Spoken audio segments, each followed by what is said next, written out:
Ladies and gentlemen, welcome back to the channel. Welcome to something new that I'm doing today. So I just got done watching WWE Stomping Grounds, the pay-per-view, live from the Tacoma Dome in Washington, and I thought I would, bring something new to the channel. I thought I would just do a review of it, give my thoughts on the pay-per-view itself as a whole. I didn't have any predictions, so I have nothing to go over there. I mean, obviously I had my thoughts on who would win and who would lose, but no like set in stone predictions. And yeah, it's just something new that I'm bringing to the channel. If it's something that you guys would like to see in the future, if this does well, maybe I'll start, making it like a standard thing when it comes to the pay-per-views. So, like I said, WWE Stomping Grounds, live from the Tacoma Dome, and we kicked things off with Lacey. I didn't see the kickoff show, by the way, so I'm not going to talk about that. Nothing good usually happens, anyways, but. Before we get started, just be sure to smash that like button and subscribe to the channel if you're not subscribed already, and leave a comment down in the comment section below if you guys would like to see more of this in the future. It's just a little something different than the usual video games, so I figured it might be something that you guys would enjoy. So we kicked the show off with Lacey Evans versus Becky Lynch for the Raw Women's Championship. At first, I didn't really care about this match at all. I haven't really watched any of the build up to it with work and things like that. I just haven't had the time, but in terms of this match, I wasn't into it off the start because we saw it at Money in the Bank. And I didn't really care all that much. But overall, it ended up being a pretty good match. I will say that earlier in the match, Becky Lynch was, she had the upper hand for the first half or so, and then started becoming a little more back and forth, which I liked a lot. Becky Lynch did go for almost like a springboard corner kick, and completely botched it the first time. But she said fuck it, and she went back at it, and she got the second time. She ended up hitting it a couple times in that match, but it was pretty evident that Lacey targeted the ribs and her Becky Lynch's arms, which I gotta say, Lacey Evans. I saw her debut in WWE. I didn't see her on NXT, but I saw her when she debuted at the Royal Rumble in the match afterwards. And honestly, she was just god awful. She was just doing so bad at first, but she really has found her calling, I think, here on Monday Night Raw. And Becky Lynch seems to have really helped her out with that. Between her and Charlotte, Lacey's just gotten a lot better in the ring, and she definitely has. In my opinion, what it takes to be a champion at some point in the future. But at one point in the match, when Lacey Evans had the upper hand, she took out that wipe that she always does to, pat her face down and everything like that, which is weird because that was just sitting in her wrestling gear. She just pulls it out and just starts touching her face with it. You're gonna get pink eye or something. You're gonna get something out of that. I don't know. You're gonna get something. But she threw it on Becky. And then Becky just randomly stood up, and shoved the wipe in Lacey's mouth, and then started beating the hell out of her, which was awesome. And the crowd was really with this match, which makes sense. It's the beginning of the show, but the crowd was definitely with this match, and I was myself. I was definitely in tune with it. And at one point, Lacey Evans did hit a turnbuckle-assisted stunner, which I thought was cool. It kind of looked like it might be a close to the finish sort of match, like one of those things where they hit it and in hopes that the fans like myself are going to think that's going to be the victory. But Becky did end up kicking out at 2. And Becky Lynch won via the disarmor. Lacey Evans tapped very, very fast, but, it's a disarmor, and that was the second time she had hit it. So she hit it twice. First time, I think Lacey was able to crawl to the ropes and get her leg on the bottom rope there. But the second time, Becky Lynch synced it in real good, and she got the win. And as an overall, I would probably give that match about three stars. Like I said, I'm gonna give my ratings on each match too. I don't know if I said that already, but like I said, it was a good match. It was really good way to kick off the show. It wasn't too long, and it wasn't too short either, so it really got the crowd into the show. And after that, there was some weird Mustafa Ali vignette. I don't know if he has a documentary coming out. I don't know if he has a gimmick change coming. I'm not sure what's going on with Mustafa Ali, but that vignette was weird, dude. I don't know what to say about that. But they then cut backstage where Paul Heyman had an interview, and he was asked about possibly Brock Lesnar being the special guest referee, which I heard rumors that it may have been true. Obviously, if you would have seen the pay-per-view, you would know what really happened. But Paul Heyman immediately cut off the interviewer. I don't remember her name. Maybe you guys could tell me in the comment section. But he was talking about Kofi Kingston being there, Seth Rollins being there, Paul Heyman himself being there. And they said, what about Brock Lesnar being here? Kind of hinting that we might get an appearance by Brock Lesnar in the night. But it's the same shtick that they've been running since Brock Lesnar won the Money in the Bank. Honestly, I think myself along with most other people are sort of getting tired of it. Shortly after Paul Heyman left Baron Corbin's locker room, Baron Corbin walked out. And then he was asked who he chose for the referee. And he said, yes, I did choose someone for the referee. And they're going to call it right down the middle and all this and that and all that jibber jabber. And then he just walked away. He just walked away without saying anything, which I guess is a typical, heels thing to do. It's Baron Corbin being Baron Corbin, I guess. Yeah. But from there, we went into Kevin Owens and Sami Zayn versus the New Day. And what's really nice, because of what they've gone through in like the past year or two, Kevin Owens and Sami Zayn, the fans still pop hard for these two, which is great because I personally love them. The fans still seem to love them, even when they're heels, they're still getting all the cheers. So it's good to see that Kevin Owens and Sami Zayn are still getting the respect that they deserve. But the match started off pretty fast. Super kick party by Kevin Owens. He super kicked Big E off the apron, then super kicked Xavier Woods, and then immediately went up to the top rope and hit a senton bomb. And Xavier Woods he was hanging in there, man. Xavier Woods did really good in this match. I don't think he gets enough credit. Same with Big E. But throughout the entire match, they tried to just keep Big E out of it, which makes sense because, Big E's a big powerhouse and Xavier Woods is a smaller guy. So they're essentially being the heels. They're going to try and basically cut the reign in quarters, basically, and just keep Xavier Woods closer to their corner and keep Big E out of it. And they did well for quite a while. But eventually Big E was able to get into the match and able to get things going. But one thing I do have to say about Big E is that he's got all of the tools to not only be a main event star, but to also be a perfect heel. I mean, when he was a heel when he first came in, if he would have just been given a microphone, I'm sure he would have had, some perfect promos. Big E, I mean, he's not utilized. I mean, he's great in the New Day. He's definitely great in the New Day. I love the New Day. It's a great team. They're fun and everything like that. But eventually, the New Day thing's gonna die off, and that sort of leaves, Big E and Xavier and Kofi with something to do. I mean, Kofi's been there a while, so. But I mean, Big E, like I said, he has all the tools to be like a great heel and a great world champion. And I think he would be really good in that top position. And hopefully that's something that WWE takes a chance on down the line, or at least give him like a minor title, because I don't even know if he's held one of those yet. And what was really nice in this match is Xavier Woods actually squatted Big E for a major body splash off the shoulders, and that was absolutely wild. When Xavier went for it, I was like, "There's no way this man's gonna pick up Big E. He's like 300 pounds. There's no way he's picking this man up." And I saw him pick him up. I was like, "Jesus, dude, he's got hella squat strength there."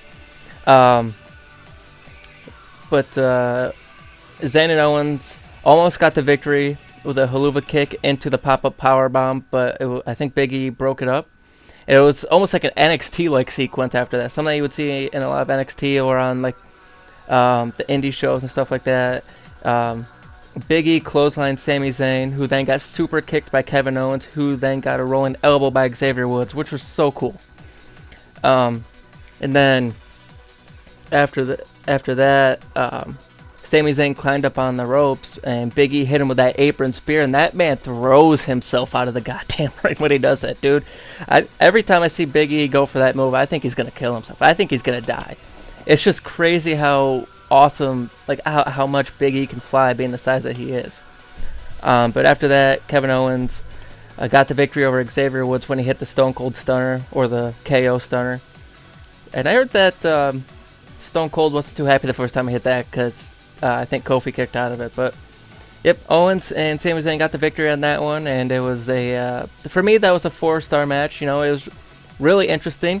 It was kind of like fast paced right from the get go. You know, it was a great match. Like I said, the New Day is great. Kevin Owens and Sami Zayn are great. So it's just like a perfect mesh for a great match. And then we moved on to an Alexa Bliss and Nikki Cross backstage segment, and they're still rolling with that. You know, the mugs in the background. They're still rolling with Alexa Bliss having all those mugs. She had 2 this time. She had 2. Really going with that. But there's not really a whole lot to say here, except the fact that Nikki Cross is kind of retarded. Very, or at least they're making her out to be that way, because like anyone else could see it. Alexa Bliss is, you know, using Nikki Cross to try and get a championship. And Nikki's just rolling along with it, and it's just sad that they're doing that. It's nice that they're doing something with Nikki Cross, because she definitely should be doing something. But it's just it's dumb how it's annoying how they're making her look dumb, I guess is what I should say. But up next we had Ricochet versus Samoa Joe for the United States Championship, and I didn't even know this match was taking place. Like I said, I didn't watch any of the build-up, so a lot of these matches I didn't know a whole lot about them. But when Ricochet came out of the ring, he looked scared as hell when he heard Samoa Joe's music. And speaking of Samoa Joe, that man actually, he looks like his nose is still broken.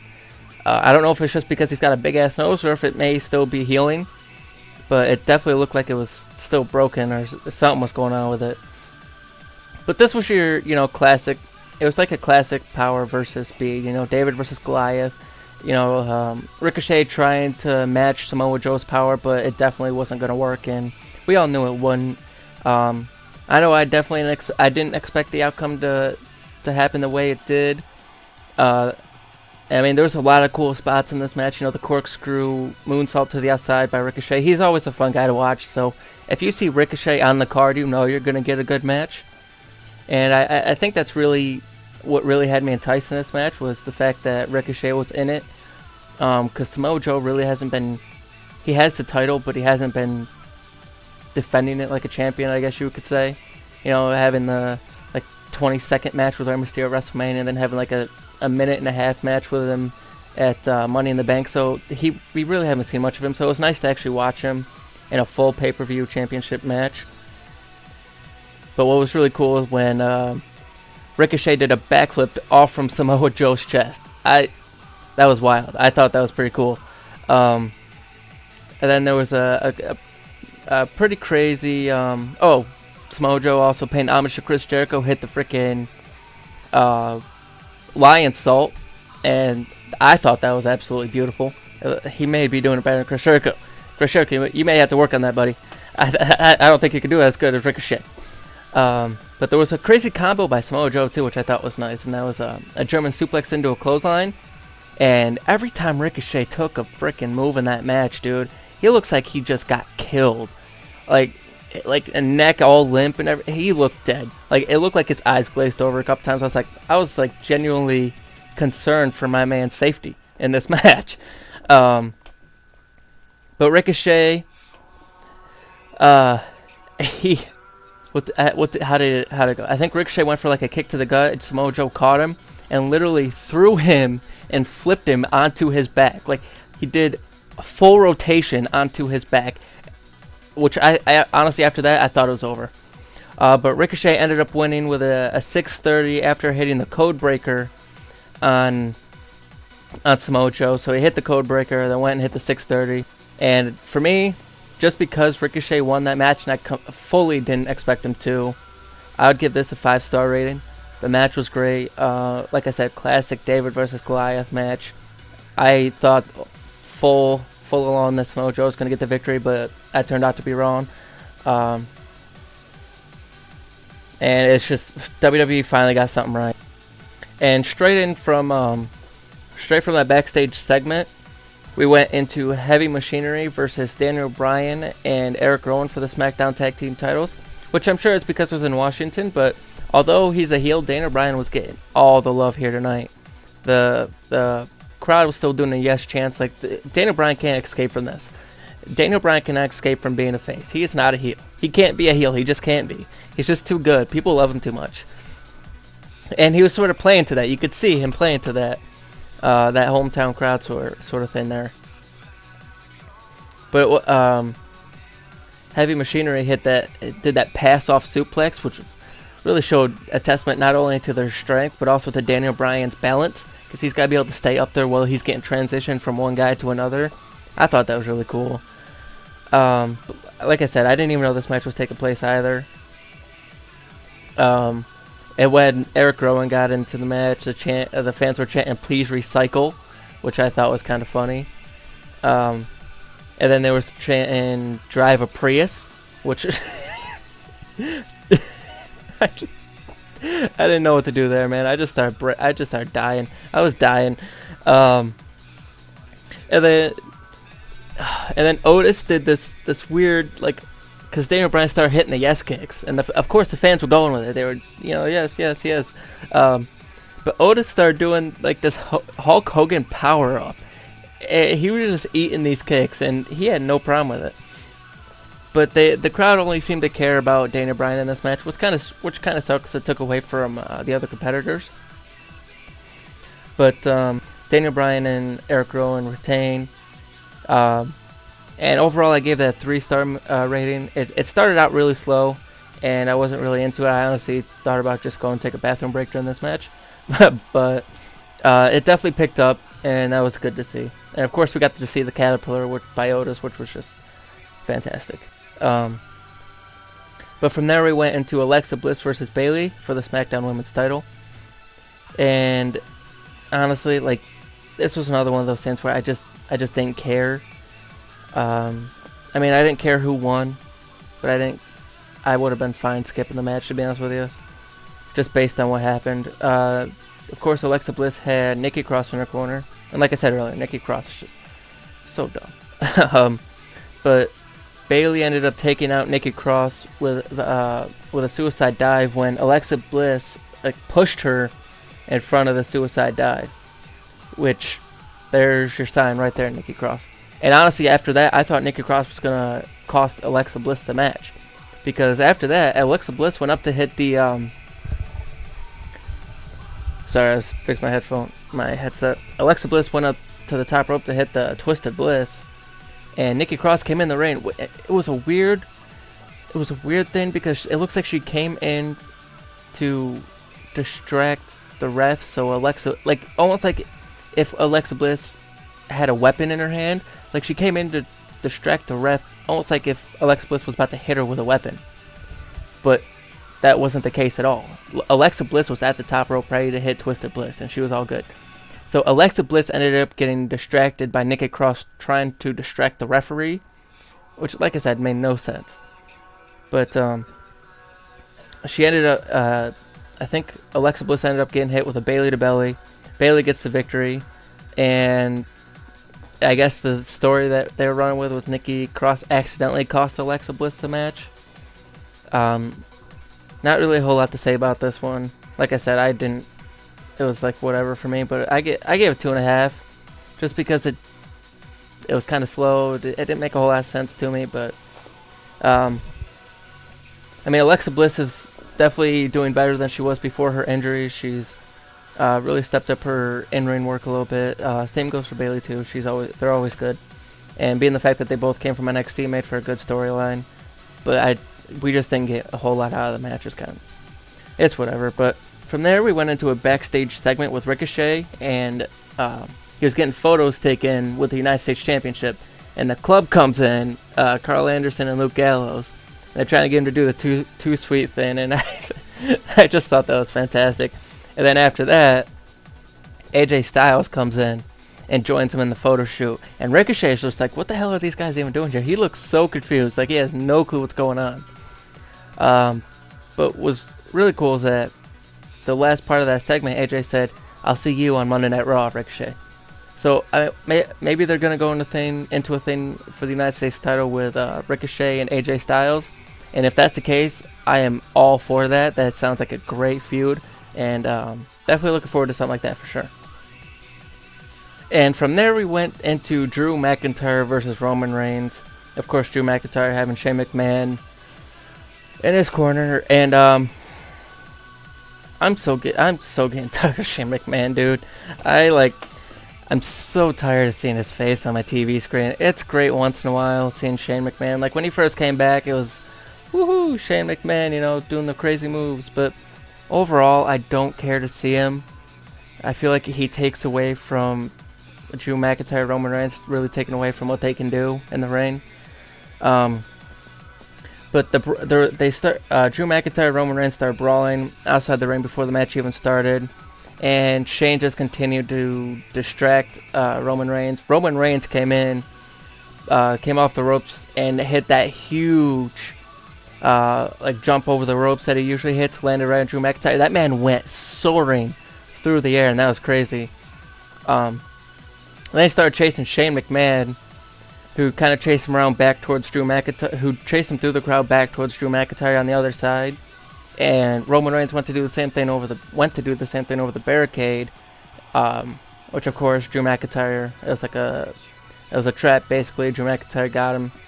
There's a lot of kickouts by Roman Reigns in this one. It was almost like a John Cena match, but it's Roman Reigns, so he's a big dog, so he's got to kick out it too. Biggest thing here, Roman Reigns hit Drew McIntyre with a spear, almost gets the 3, but Shane McMahon pulls the ref out of the ring, knocks him out for a little bit. He hits the coast to coast on Roman Reigns, and then he drags Drew McIntyre in for the cover, drags the referee into the ring. Reigns kicks out with a 2 at 2. I honestly thought that was going to be another instance where Roman Reigns gets screwed out of the match, which I probably... I don't have a problem, because I was actually going to just do the review thing at Super Showdown, but with some of the results, like the Roman Reigns-Shane McMahon match, it made me not want to do that. And I thought that was be another one of those instances, too, where basically Shane McMahon cost Roman Reigns the damn match. I thought it was going to be another one where Roman Reigns just can't win a match because either it be Shane or Drew McIntyre get involved and cost them. But Reigns kicked out at 2. And to end it, Drew McIntyre was looking for, I think he was looking for the Claymore kick, but Reigns hit him with a Superman punch or something like that. I can't remember. I can't remember half of the stuff that happened now. I wrote notes, but I didn't write the exact ending sequence. Shane McMahon gets thrown. Roman Reigns goes to attack Shane McMahon goes to attack Roman Reigns. Roman Reigns tosses him out of the ring. I think Drew McIntyre went for like a clothesline or something like that, and Roman Reigns hit the spear off the ropes, which it always looks nice when he hits the spear off the ropes. But Roman Reigns wins with the spear, and by the looks of it, it looked like it was hopefully going to be the end of the feud, but as you saw in a couple segments ago, which we'll get into, that may not be the case. But overall, just because, honestly, here's the thing. I was hoping that this would be over at WrestleMania between Drew McIntyre and Roman Reigns, but they really didn't get a whole lot of time to showcase anything good. So I'm glad that they had the match at Stomping Grounds. They had a little more time. They were able to do a lot more with it. Like I said, I'm annoyed with the Shane McMahon thing. Very, very annoyed. He's going to be the next WWE champion. I swear to God. He's going to be the next WWE. He's going to come in and take the title from Kofi Kingston, I swear. Kofi, you better hang on to that title, because you're not going to keep it if Shane McMahon gets in the match. He's the best in the world. But I'm glad that they were able to do a little more in this match. But overall, beating the fact that Shane was just kind of getting his nose in it again, I probably would give this one a 2.5, because Shane McMahon sort of ruined it for Roman Reigns and Drew McIntyre. If he wasn't a part of it, I probably would have gave it like 3.5 stars, because they're both Roman Reigns, Drew McIntyre, for being big guys. They both know how to put on a good match. They both are intense superstars, and they can easily bring fuel, add fuel to the fire in a match, just by the way they carry themselves. Roman Reigns is like Vince's guy. Drew McIntyre, in my opinion, is almost like Triple H. So when they clash, it's pretty good. But Roman Reigns, it's his yard. So Drew McIntyre, you better learn to just lay outside the fence. It's Roman Reigns' yard. But from there, we went into Dolph Ziggler versus Kofi Kingston for the WWE Championship in a steel cage match. It should have been Dolph. But there's a lot of face-to-cage shots in this match, which kind of surprised me because half the time, like in the past when I had steel cage matches, no one's head hit that steel cage at all. Like, ever. Ever. Like, never. But it was happening a lot in this match, and it was kind of crazy. Nothing too crazy in this match, but there was a couple cool spots, like Kofi Kingston jumped from the cage down to the ropes and then hit Ziggler basically with a springboard crossbody, which I thought was kind of cool.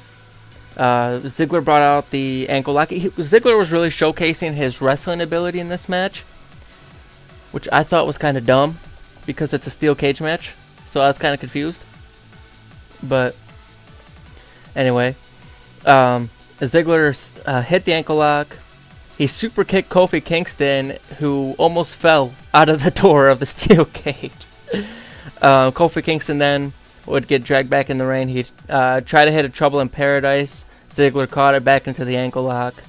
Kofi would hit it or would reverse it into an ankle lock of his own. Ziggler would hit him with a zigzag. I actually almost thought Ziggler was going to win the match on that time. But Kofi kicked out at 2. And Ziggler was trying to crawl out, and he kicked Kofi in the face, and it looked like Kofi was out, and I was like, oh shit. I was like, oh crap. Ziggler's about to win the WWE Championship. But as Ziggler was like a few inches from getting his hands down on the mat on the outside to win, Kofi Kingston just straight dives right through the ropes, right through the door, and hits the floor before Ziggler could get down. So Kofi Kingston retains the title when he dove through the ropes. Didn't really help Kofi's credibility. It just made it seem like he's just barely scraping by as WWE champion, which I'm not sure if they're intending to do that, or if they really just did that because they wanted Ziggler to look like a strong competitor for Kofi. Because I feel like there's not a whole lot of main event guys in SmackDown right now that really need championship opportunities. But like I said, WWE is doing this thing where they're not building new talent, and that's a problem. So I hope that they start doing that so we could get more contenders for Kofi Kingston. And I hope they could turn Kofi Kingston into a more reputable contender. I mean, he's WWE champion, but it's still kind of hard to take him seriously, in my opinion. Like, every time he's in a championship match, I was like, okay, maybe this will be the one where he loses it. And it's not because I want him to. It's because he's not really... He's just... It's hard to take him seriously with the pancakes. It's hard to take him seriously with the pancakes and the dancing around, and I get it, that's his gimmick, and that's great, it works for the New Day. But he's a WWE champion, he's running the show, basically. And he's throwing pancakes out into the crowd. So I'm hoping that they're going to do something with that here soon, try and make him a little more serious than he is at the moment. But overall, I gave that a 3.5 stars just because I thought the finish was great. Yeah, biggest thing there was the finish. It was a good finish. I thought it was a good one. So overall, it was a pretty good match. So from there, after the WWE Championship match, we then went into a backstage segment with Drew McIntyre and Shane McMahon. Drew McIntyre, who was obviously pissed off because he lost the match to Roman Reigns. Tried to get an interview with Drew McIntyre. Shane McMahon immediately butted in and said this thing with Shane McMahon, Drew McIntyre, and Roman Reigns isn't over. I was... at the end of that match, it looked like it was over, the feud, and I really wanted it to be. But I guess they had now they're... Shane McMahon said on Monday Night Raw it's going to be Drew McIntyre and Shane McMahon versus Roman Reigns in a handicap match. So that's something that's set up. So I probably won't be watching it. Excuse me. I probably won't be watching it, to be honest with you, because, like I said, I'm just so tired of seeing it. I'm tired of seeing Shane McMahon's potato face. A potato face. Oh, man. To finish out the show, we had the Universal Championship match between Seth Rollins and Baron Corbin. And, of course, as usual, Baron Corbin drawing heat, which he doesn't really need to do. He does it naturally just by showing up on the TV screen. But basically it was drawing heat by being, an arrogant prick. Having the ring announcer say, Golden Glove boxing champion, Money in the Bank winner, United States champion, and the man that retired Kurt Angle, and his farewell match at WrestleMania. It's like, dude, shut up. Just shut up. But from there, Seth Rollins came out, and I will tell you, I swear to God, that burn it down chant gets louder and louder every time I hear it. There's never a point at all where that chant is quiet. The fans get heated for the burn it down chant, and it was crazy.